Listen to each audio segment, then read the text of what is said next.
Kejap.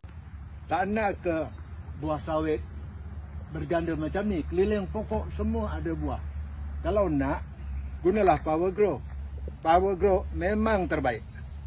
Assalamualaikum, saya Cikgu Amir. Pihak HQ dulu ada datang. Hari ini dia datang sekali lagi kerana hasil kebun saya menunjukkan banyak peningkatan daripada 3.8 tan kepada hampir 6 tan. Alhamdulillah, setelah saya mengikuti program SOP daripada pihak HQ, hasil sawit saya telah meningkat daripada bulan ke bulan. Inilah kenderaan saya yang saya gunakan untuk ke kebun, terutama untuk membaja, gunakan Power Grow. Pembajaan untuk satu pokok lebih kurang 30 sen. Jadi kalau kita baja kebun-kebun ini setahun 6 kali pun lebih kurang RM2 je.